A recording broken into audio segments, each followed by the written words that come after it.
Hello and welcome to the History of Africana Philosophy by G.K. Jeffers and Peter Adamson, brought to you with the support of the King's College London Philosophy Department and the LMU in Munich, online at historyofphilosophy.net. Today's episode, Massa Day Done, Oliver Cox and Eric Williams.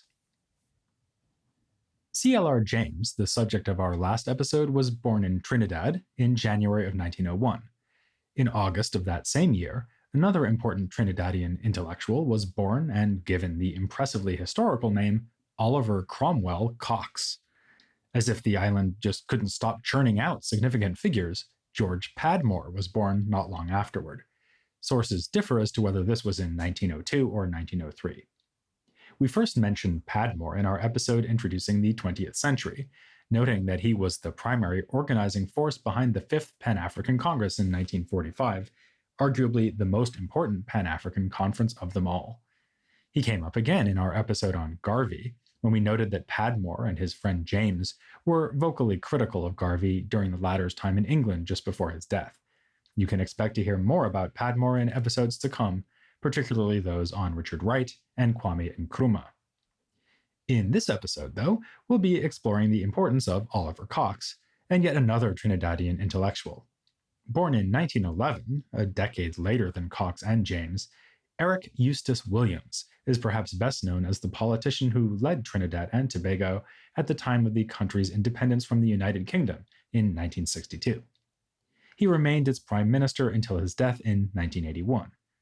Williams is also well known as a pioneering historian, whose 1944 book, Capitalism and Slavery, inspired intense debate about the relationship between the two phenomena named in its title. As for Cox, his own most important work appeared in 1948. Caste, Class, and Race, A Study in Social Dynamics, was a massive book which likewise dealt centrally with the relationship between capitalism and the oppression of Black people. So there's good reason to discuss Cox and Williams together, as theorists who advanced groundbreaking ideas concerning capitalism and race in the 1940s, ideas that remain controversial today. Given their critical focus on capitalism, they are both widely perceived as being Marxist thinkers like James. But as we will see, there are complications in applying that label to them, especially in the case of Williams, who came into conflict with James while leading Trinidad. Our discussion of Williams in this episode will thus also allow us to further develop our picture of James's political thought. In his intellectual biography, The Mind of Oliver C. Cox, Christopher Macaulay states that Cox's Caribbean upbringing is essential to an understanding of the development of his thought. This is a significant claim, and not an obvious one, because Cox lived most of his life in the United States.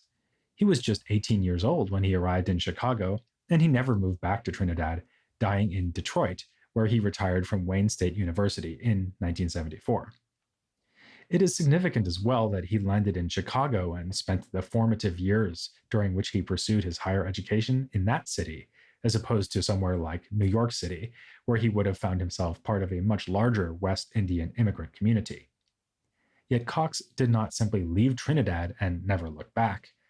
After attending a preparatory high school and gaining an associate's degree from a community college, he obtained a Bachelor of Science in Law from Northwestern University in 1928, clearly planning at that point to return to Trinidad as a barrister. The next year, though, right at the beginning of the Great Depression, he was stricken with polio and experienced partial paralysis in both of his legs. For the rest of his life, he would need crutches to get around. It was in the face of this disability that he changed his career plans and sought the life of an academic rather than a lawyer. He obtained a master's degree in economics at the University of Chicago, writing a thesis on the availability of workers' compensation that seems to be directly influenced by his perspective as a person with a disability.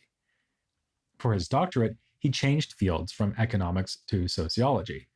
Like E. Franklin Fraser before him, he did his PhD in sociology at the University of Chicago, which was known as the best place at the time for the scientific study of race relations, especially given the prominence of Fraser's mentor, Robert Park. Cox would turn out to have a much more antagonistic point of view on Park and other professors in the department than Fraser did. This difference between the two Black sociologists, though real, was greatly exaggerated by Cox, who later wrote of Park and the others as paternalistic white liberals, to whom Fraser remained subserviently faithful. As we know from our portrait of Fraser in episode 89, this accusation that Fraser lacked independence of mind was certainly unfair. But it is worth noting that 1948, the year that Cox published Caste, Class, and Race, was the same year that Fraser became the first Black president of the American Sociological Association. It is perhaps understandable that, as Cox sought to overturn the dominant ways of thinking about race in his discipline, he came to perceive Fraser's remarkable success as a sign of having toed the line. What did Cox want to overturn, and why? Here, the key word in the title of his magnum opus is the first one, caste. For Cox, equating race relations in America with a sort of caste system was a fundamental and mystifying mistake, one that served to block any theoretically insightful or practically useful understanding of the nature of racial prejudice against African Americans. He identified the anthropologist W. Lloyd Warner as the leader of what he called the modern caste school of race relations, but he found the analogy rampant in the thought of his time, including in the work of Park and in Gunnar Myrdal's An American Dilemma, the most celebrated sociological treatment of the plight of African Americans of the 1940s.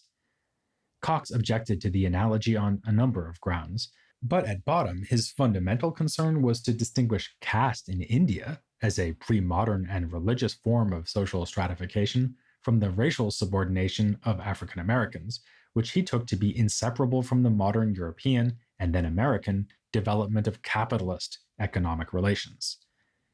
Before saying more about the connection he drew between capitalism and racism, it is worth noting another distinction he made between race prejudice and intolerance.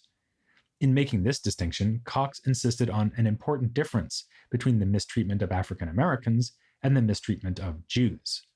On his view, Jews are subject to intolerance because they are a cultural group that refuses to assimilate, while Black people are stigmatized on the basis of their physical difference, such that they cannot assimilate even if they want to. American society simply will not allow it. As Cox puts it, the dominant group or ruling class does not like the Jew at all, but it likes the Negro in his place.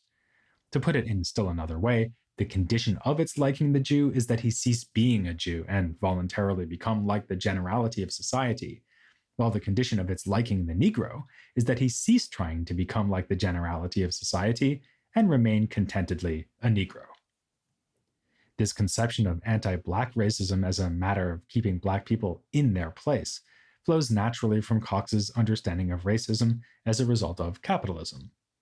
According to him, race prejudice is ultimately an attitudinal justification necessary for an easy exploitation of some race. He therefore summarizes the problem of racism in 1940s America this way. Today, the ruling class in the South effectively controls legislation in the National Congress favorable to the continued exploitation of the Negro masses, mainly by diplomatic bargaining with the politicians of the northern capitalist exploiters of white labor. The guardians of the racial system in the South control or spend millions of dollars to maintain segregation devices, the most powerful illusory contrivance for keeping poor whites and Negroes antagonized, and spread anti-color propaganda all over the nation and the world. For this expenditure, they expect a return, more or less calculable in dollars and cents. Cox began the work that culminated in this radical book while teaching at Wiley College, a Black college in Texas, where he befriended the modernist poet and fellow leftist Melvin B. Tolson, portrayed by Denzel Washington in the film The Great Debaters, which depicts the Wiley College debate team. By the time he finished Caste, Class, and Race, Cox was working at Tuskegee, a surprising staging ground for such radicalism. Indeed, he was no fan of Tuskegee's founding president, Booker T. Washington. In an article on Washington's leadership, he wrote that Washington was no leader at all, but a controller of the masses who demanded less for the Negro people than that which the ruling class had already conceded. By the time he published that article in 1951, though, Cox had moved to Lincoln University in Missouri, where he would work until 1970.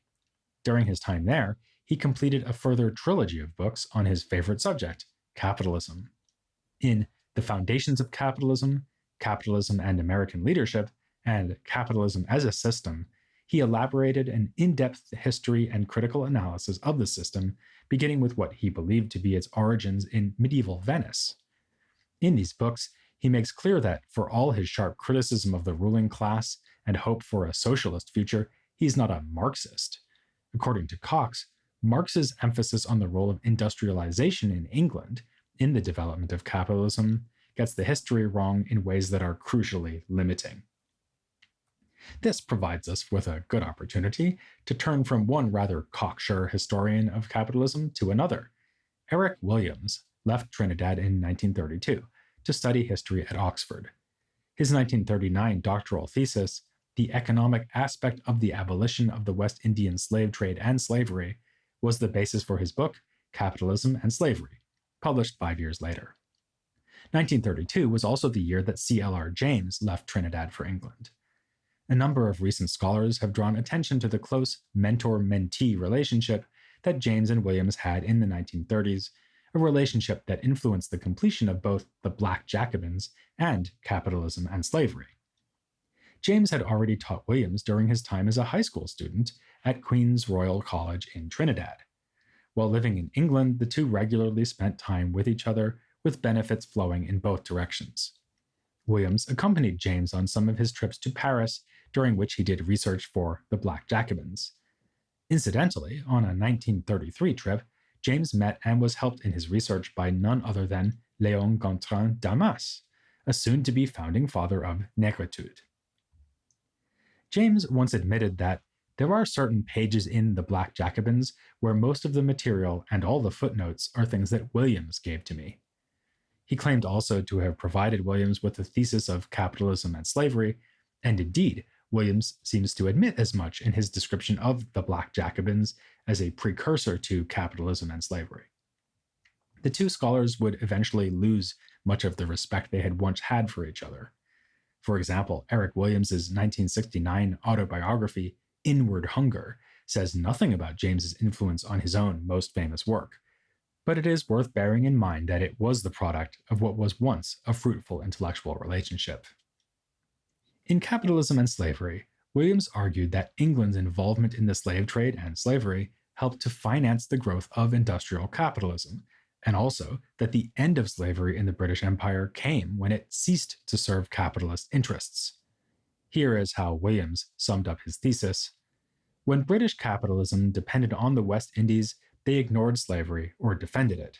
When British capitalism found the West Indian monopoly a nuisance, they destroyed West Indian slavery as the first step in the destruction of the West Indian monopoly. This two-part argument was intended, first of all, as a credible reconstruction of historical fact. Indeed, Williams modestly stated in the preface that the book should not be understood as an essay in ideas or interpretation, but rather as simply an economic study. It's clear, however, that both parts of the argument have important political implications about the nature of imperialism. With his second point, that slavery ended as a result of economic motives, Williams intentionally undermined British self-congratulation for the humanitarian achievement of abolition. Williams sarcastically remarked elsewhere that British historians wrote almost as if Britain had introduced Negro slavery solely for the satisfaction of abolishing it. As for the first point, that English industrial success was linked to slavery, it had a very direct political implication that Williams apparently later mobilized as a politician.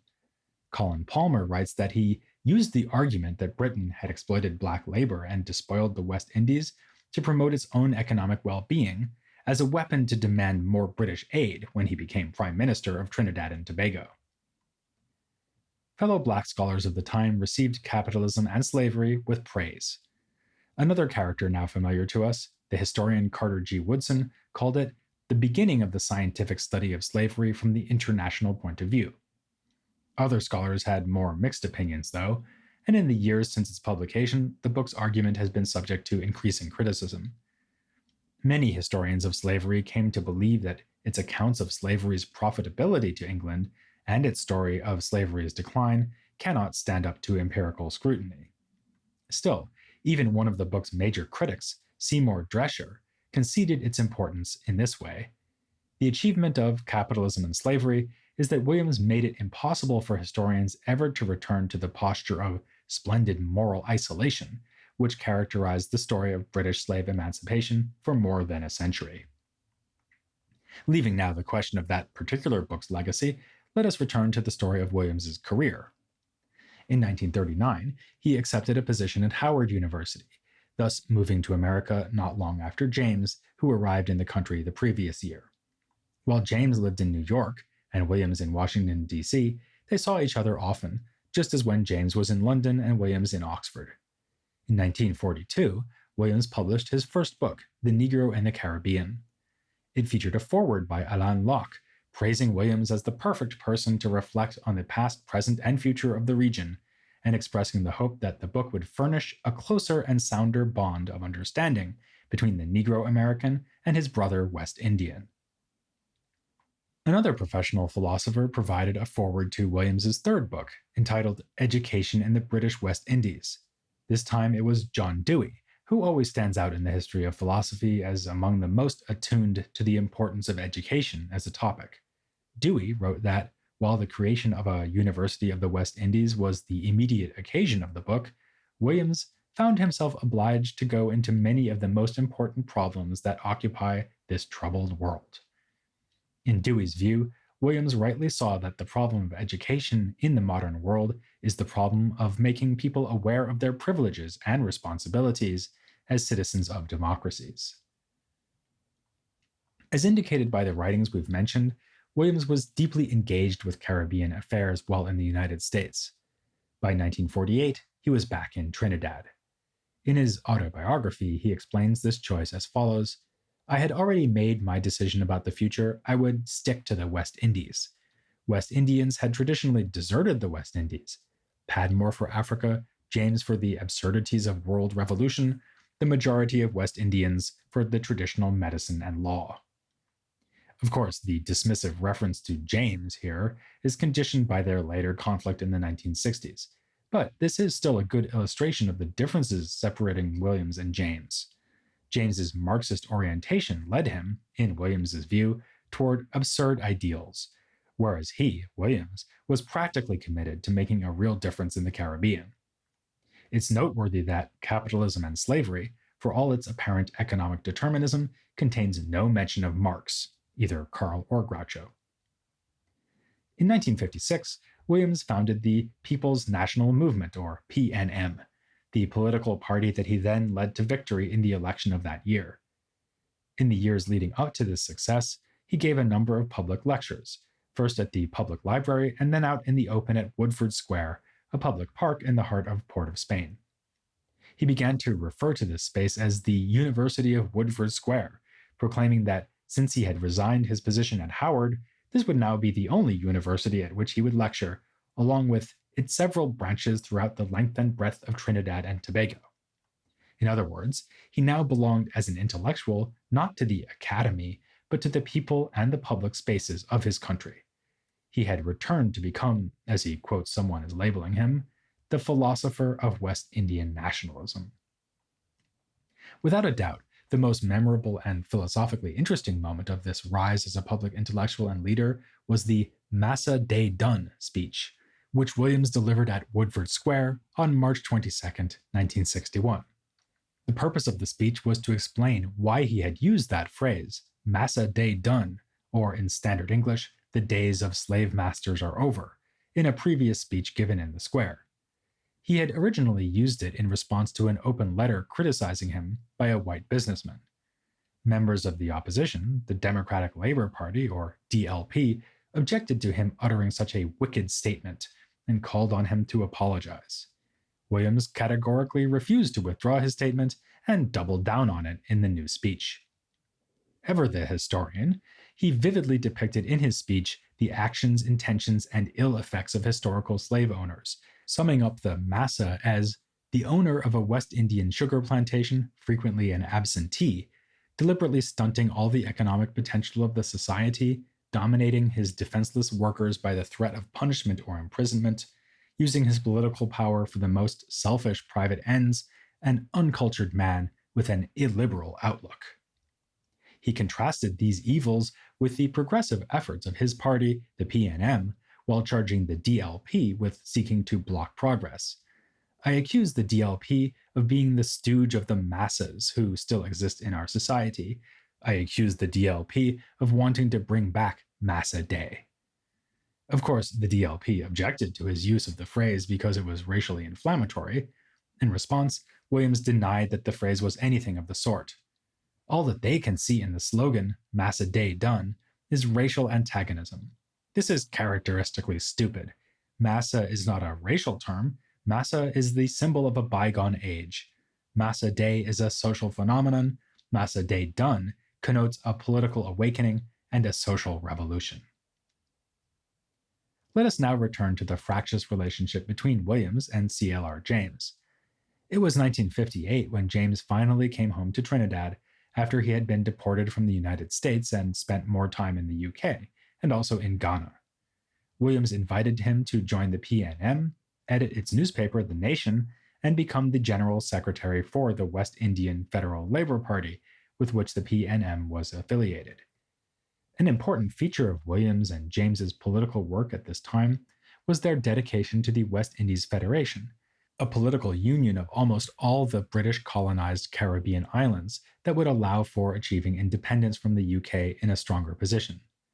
Unfortunately, the Federation would fall apart in 1962, after a referendum in Jamaica led to that island seceding from the Federation and achieving independence from the UK on its own. Williams famously commented, 1 from 10 leaves naught. This was both a mathematical pun, take away the digit 1 from the number 10 and imagine what's left, and a stark summary of political reality. Jamaica was the biggest island in population and economy. After its withdrawal, Trinidad and Tobago, the second biggest, followed suit, so as not to carry the weight of the Federation. Thus, Trinidad and Tobago also gained its independence in 1962, and the Federation, despite the hopes and dreams of James and many others, could not be salvaged. By this time, the relationship between Williams and James had already broken down. Probably the briefest possible account of this story is provided by Walton Look Lai in an essay on CLR James and Trinidadian nationalism. It involved disgruntled conservative elements within the party elite, concerned about James's undue influence, his leftism, and his personal style, and it climaxed with an attempt to embarrass him at the Fourth Party Convention in March 1960 by launching an investigation into the Nation and its management. Matters came to a head with an unfavorable report that hinted at mismanagement of funds.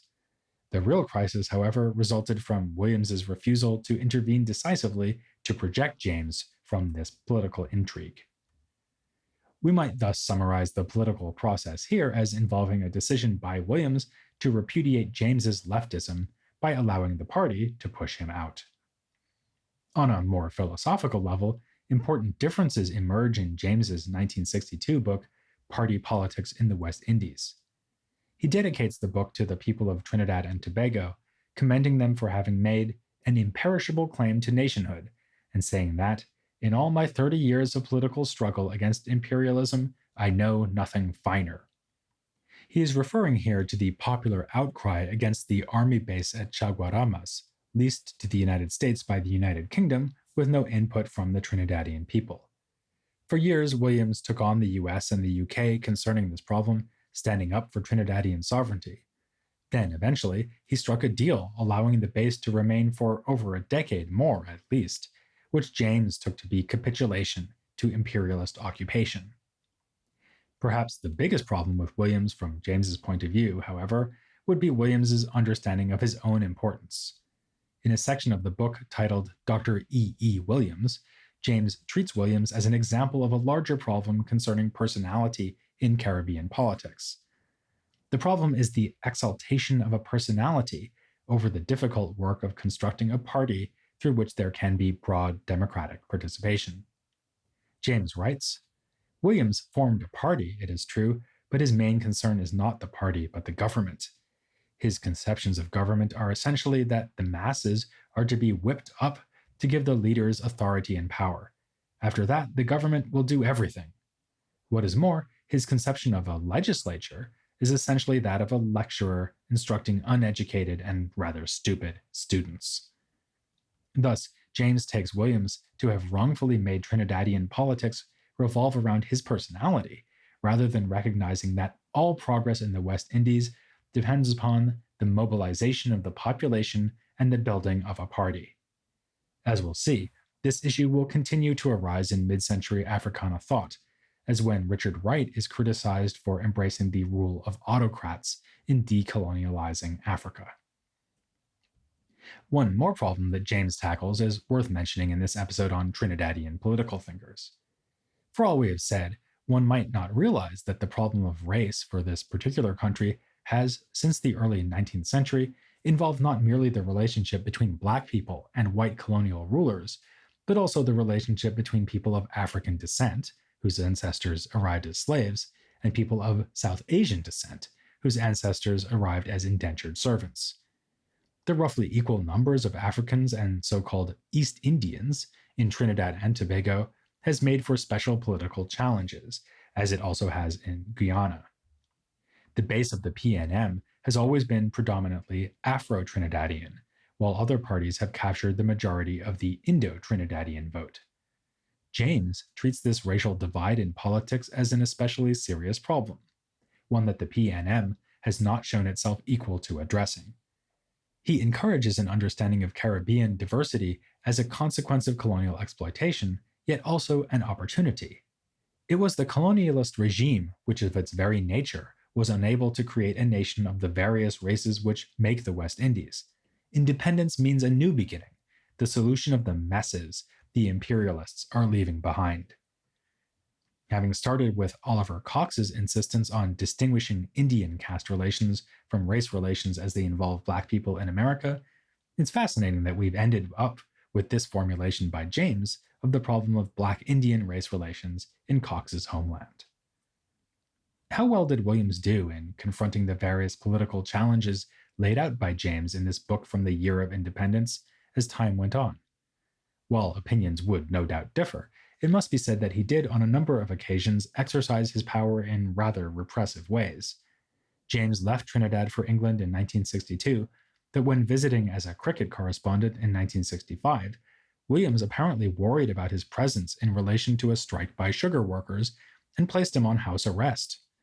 Later, in 1970, he banned another Trinidadian intellectual from entering the country of his birth because of that thinker's association with the Black Power movement.